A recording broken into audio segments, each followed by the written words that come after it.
sekali lagi saya nanya, ini lagi pada ritual kawin kontrak kan? Enggak, bukan itu fitnah.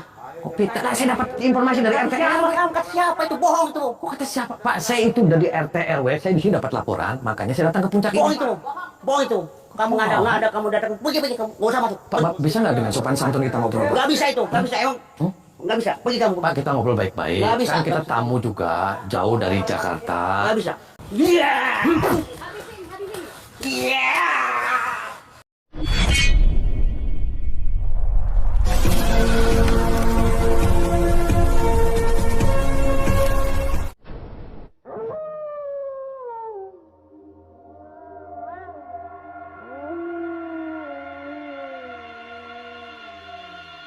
Assalamualaikum warahmatullahi wabarakatuh. Sahabat pemirsa yang dirahmati Allah Subhanahu wa Ta'ala. Video ini adalah ketika Kang Ujang ingin membongkar praktek kawin kontrak yang ada di daerah Puncak. Praktek tersebut sering dimanfaatkan oleh para pejabat, bahkan orang-orang yang berasal dari negara Arab. Dengan alasan kawin kontrak tersebut, mereka biasa melakukan hubungan dengan perempuan yang diinginkan.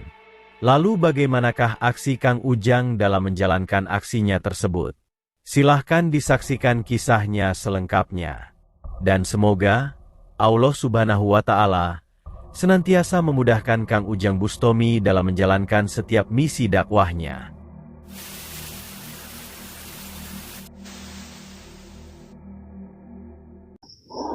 Allahumma sholli على محمد يا رب صل عليه وسلم اللهم صل على محمد يا رب صل عليه وسلم ربي فانفعنا ببركتهم واهدنا الحسنى بحرمتهم ربي فانفعنا ببركتهم واهدنا الحسنى بحرمتهم. Mau kono ya? Anak pintu buka ya? Kayak anak pintu buka ya? Mau buka sih dia? Yang di mana nih? Anak pintu.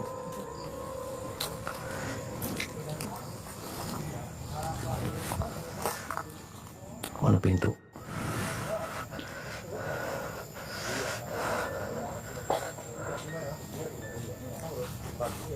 Assalamualaikum. Siapa kamu? Malam-malam begini kamu nggak sopan kamu. Keluar kamu. Assalamualaikum Pak. Mohon maaf Pak, saya nggak tahu. Waduh. Kamu nggak perlu tahu sini. Perkenalkan Pak, nama saya Doraemon. Kayak Sumarno. Ada Pak Demon datang kemari. Oh, Anda kayak Sumarno. Kayak Sumarno saya. Pak, saya jauh-jauh dari Jawa Timur. Ya. Saya datang ke sini. Ini bener ya Pak? Tempatnya Raja Dwi Pangga. Nggak perlu tahu kamu. Siapa itu Raja Dewi Pangga? Itu perlu tahu kamu. Boleh saya masuk Pak? Nggak bisa, nggak boleh. Ini khusus orang-orang pejabat pengusaha di sini yang boleh masuk. Nggak bisa kamu tampang begini pakai sarung paling apa kamu? Sahabat Kang Ujang Bustomi yang berbahagia. Misi Kang Ujang ini adalah bermula dari informasi warga kampung yang ada di daerah Puncak.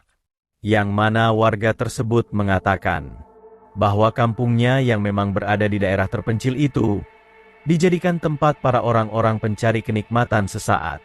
Berdalih melakukan kawin kontrak, mereka ternyata biasa melakukan hubungan badan dengan orang yang bukan pasangan. Namun walaupun tempatnya ada di daerah terpencil, tempat tersebut ternyata sering dikunjungi banyak orang. Tidak cuma masyarakat biasa, para pejabat pun diketahui banyak yang datang ke sana. Bahkan, tidak jarang orang-orang dari negara Arab. Mereka biasa datang ke kampungnya untuk melakukan kawin kontrak tersebut. Warga tersebut juga bercerita, tempat yang menjadi markas kawin kontrak itu dibekingi oleh seorang spiritual yang bernama Raja Dwi Pangga dan dibantu oleh para pengikutnya. Dan karena mendengar cerita tersebutlah, Kang Ujang kemudian merencanakan misinya. Kang Ujang ingin membuktikan kebenaran dari cerita warga Puncak tersebut. Dan jika hal itu benar, Kang Ujang ingin membubarkannya. Dan dalam menjalankan misinya, Kang Ujang menyamar bernama Doraemon dari daerah Jawa Timur. Tujuannya datang adalah untuk ikut melakukan kawin kontrak. Namun ketika Kang Ujang sampai di tempat tersebut, Kang Ujang dihadang seorang pria bergamis yang mengaku bernama Kiai Sumarno. Dan dia adalah penjaga tempat tersebut. Namun ternyata dia tidak percaya dengan tujuan ikut kawin kontrak yang dikatakan oleh Kang Ujang Bustomi. Dia mengatakan bahwa orang yang melakukan kontrak di tempatnya itu adalah para pejabat dan orang kaya raya. Sedangkan Kang Ujang dianggapnya tidak memiliki cukup uang untuk melakukan kawin kontrak itu. Pejabat pengusaha gimana Ya maksudnya? mas kini orang pejabat perusahaan di sini nggak bisa. Model kamu nggak bisa masuk. Ya pantasan tadi saya di depan itu security ngalangin Iya. saya, nggak boleh. Nggak boleh itu. Emang harus ada janji dulu? Ya udah janji dulu pertama kamu bersedua di sini. Katanya di sini ada kawin kontrak Nggak sama... ada. Kata siapa kamu? Fitnah kamu. Oh, fitnah. Tahu ini orang Doraemon kata dia bilang. Enggak, Doraemon. katanya di sini ada kawin kontrak, terus Kata ada, siapa? Fitnah kamu. ada tukar pasangan. Nggak ada di sini. Nggak ada, bohong kamu. Nggak ada di sini kamu. Ya sudah, jangan ngamuk-ngamuk dong, Pak. Saya datang ke sini damai loh, Pak. Nggak bisa kamu. Udah pergi. Kamu jangan sini. Ini kursi anggota di sini. Ya kan di sini tuh banyak orang nih, Pak. Saya Ya, juga mau anggota kami, gabung. Mak. Anggota kami nggak bisa kamu. Nggak bisa. Bener nggak sih, Pak? Di sini Raja Dwi Pangga ada bener Nggak nggak? ada benar. Itu fitnah itu. Nggak ada. Nah, sekali lagi saya nanya, ini lagi pada ritual kawin kontrak, kan? Nggak, bukan itu fitnah. Oh, fitnah. Nah, saya dapat informasi dari RT RW. Kamu kata siapa itu? Bohong itu. Oh, kata siapa? Pak, saya itu dari RT RW. Saya di sini dapat laporan, makanya saya datang ke puncak Bohong ini. itu. Bohong itu. Kamu nggak ada, kamu datang. Pergi, kamu nggak usah masuk. Pak, bisa nggak dengan sopan santun kita ngobrol, Pak? Nggak bisa itu, nggak bisa emang. Nggak bisa. Pergi. Sang penjaga Kiai Sumarno itu terus berusaha menghalangi Kang Ujang Bustomi. Dia beralasan bahwa orang yang datang masuk ke markasnya adalah orang-orang yang telah terdaftar menjadi anggota, atau juga pejabat dan orang kaya yang sudah terdaftar akan berkunjung ke tempatnya. Dan menurutnya, Kang Ujang tidak memiliki persyaratan itu. Termasuk ketika Kang Ujang meminta izin kepada seorang perempuan berjilbab yang menemuinya. Kang Ujang mengaku bahwa dia sudah diizinkan oleh aparat di kampung untuk datang berkunjung. Akan tetapi, Kang Ujang tetap tidak diizinkan. Sehingga Kang Ujang mencoba bertanya kepada mereka, bahwa benarkah tempat tersebut biasa digunakan untuk melakukan praktek kawin kontrak, atau bahkan juga sebagai tempat untuk melakukan hubungan badan dengan orang yang bukan pasangan. Namun lagi-lagi, Kiai Sumarno membantah pertanyaan dari Kang Ujang. Dia mengatakan bahwa perkataan itu fitnah, dan kemudian berusaha mengusir Kang Ujang Bustomi. Kamu. Lah, ibu yang ngapain di sini? Oh, saya di sini. Nggak perlu tahu. Lah. Nggak perlu tahu. Saya mau ngapain di sini? Ngapain? Bener nggak bener di sini ada Nggak kawin bisa, kontrak? nggak ada, nggak bisa. Kamu yang mati sih kamu. Kamu sekarang pergi. Pergi Ngapain? kamu. Bener ada kawin kontrak? Nggak ada, dia bohong tuh. Fitnah itu. Fitnah. Pak, ngomongnya biasa aja nggak usah Emang teriak. rogat saya begitu. Kode Iya. saya. Pak, saya di sini siapa? Saya datang baik-baik. Saya dengan sopan ke sini, Pak. Nggak perlu tahu. Kamu pergi. Nggak perlu. Saya mau ikut masuk aja. Nggak bisa, Nggak, pergi. nggak bisa. Nggak bisa. Nggak bisa, pergi. Ngapain Anda kesini? Ngapain? Kamu yang mati sini. Nggak usah. Ngapain? Nggak bisa kamu. Pak, Ngapain? jangan saya maksa loh, Pak. Udah nggak pergi kamu. Nggak bisa Iya. kamu. Bu. Kamu saya cangkol di pohon itu kamu. Izin, Kiamat. izin. Nggak bisa. Nggak bisa. Maaf, nggak bisa. Emang Ngapain harus kamu kesini? pejabat pengusaha kenapa? Iya di Iya sini. dong. Kamu bang pakai sarung perwira gitu. Kayak gembel kayak punya duit gini. 50.000 Emang kamu. punya uang kamu, ha? Lah ya Ada si saya. kotak kan bawa duit. Ya udah saya mau Nggak masuk. bisa. Nggak bisa. Ngapain? Kamu yang Ngapain? Ngapain? Kang Ujang masih mencoba ngeyel untuk masuk dan mengetahui hal sebenarnya yang ada di dalam markas itu. Akan tetapi, Kiai Sumarno dan sang perempuan terus berusaha menghalangi. Bahkan tidak hanya itu saja. Mereka juga menghina Kang Ujang Bustomi. Mereka mengatakan Kang Ujang hanyalah gembel yang tidak punya uang, dan tidak seharusnya berkunjung ke tempatnya ini. Orang-orang yang berkumpul ke markasnya hanyalah para pejabat dan orang kaya, dan seharusnya Kang Ujang bisa tahu diri dan mendengar perkataan mereka. Kang Ujang pun menjadi tersulut emosinya. Kang Ujang sadar, memang tempat tersebut adalah tempat maksiat yang harus dihancurkan. Juga orang-orang yang beraktivitas di dalamnya. Pasti mereka adalah orang-orang terlaknat yang harus diberikan pelajaran. Sebab itulah Kang Ujang terus berusaha memaksa untuk masuk.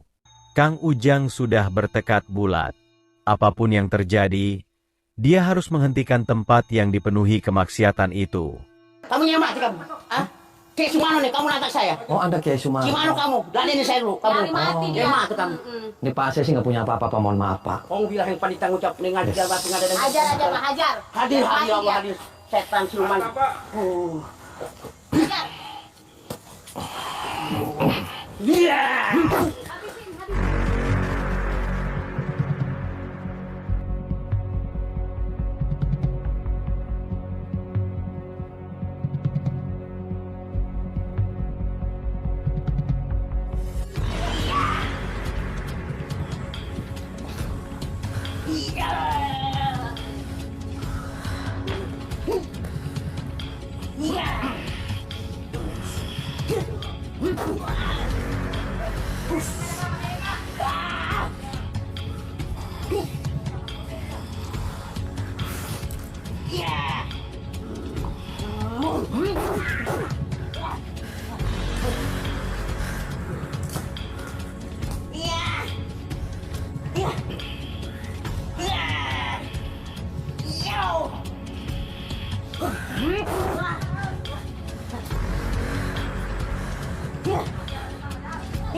Mati kamu. Pak, saya datang baik-baik loh, Pak. Ini, Pak. Pak, Nggak bisa kamu. Pak. Ini wilayah saya. Bapak Kiai kan? Nggak bisa. Bapak Kiai. Iya. Tuh, apalagi Bapak Kiai. Ini kita datang baik-baik loh, Pak. Itu tugas saya. Tugas apa Udah sih? melarang. Bang masuk kecuali pejabat itu. Pejabat gimana, Pak? Saya juga pejabat, Pak. Bukan kamu. Saya pejabat. Tabang begini. Saya pejabat, Bisa, Pak. nggak bisa. Pak, saya DPR. Saya DPR RI loh, Pak. Nggak bisa kamu tabang begini. Saya anggota. Pakai sarung begini. Bapak cakap. Bapak jangan menghina saya pakai sarung. Percaya. Kan Bapak juga ngomongnya katanya Kiai. Iya Kiai saya. Saya kesini cuma mau silaturahmi dengan Raja Dwi Pangga. Nggak bisa ada nggak ada sih namanya. Saya pengen Nggak perlu tahu. ikut, Pak. Kalaupun Nggak saya, perlu tahu. kalaupun saya bayar nggak apa-apa, Pak. Nggak bisa. Nggak perlu tahu. Kamu tampang kita di tukang becak. Kan ulangi lagi. Kamu. Masa sih Bapak ngomong saya tukang becak? Emang kenapa? Yang bener aja, Pak. Potong begini. Potong begini. Potongan gini gimana? Nggak ada tambang kamu dewan. Tuh, nggak edan berarti Bapak. Siapa yang kamu jangan ngeledek saya kamu. Soak Kurang kamu. aja. Soak kamu. Kurang aja kamu. Parah. Oh jangan. Hadi setan bibis. Hadi yo.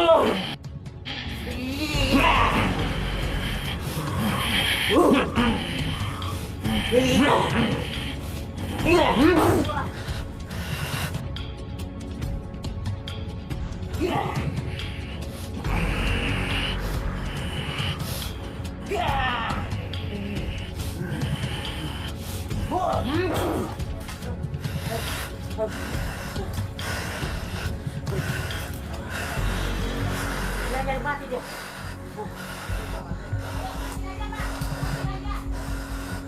Iya.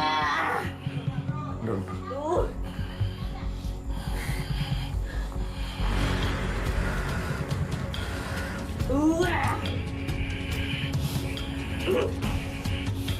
Iya. Iya.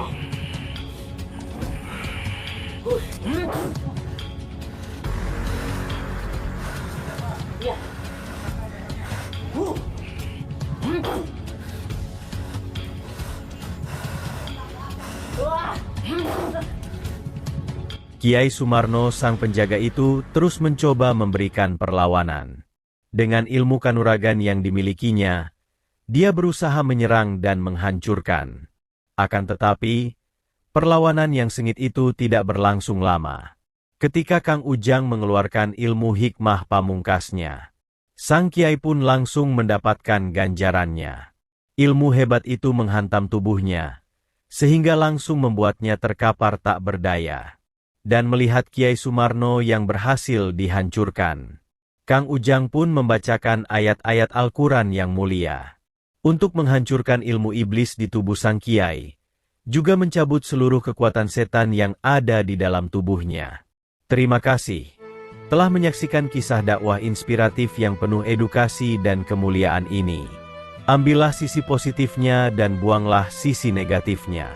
Tentunya kami juga berharap kisah dakwah yang kami sajikan ini bisa memberikan manfaat, juga bisa menjadi petunjuk bagi para pemirsa.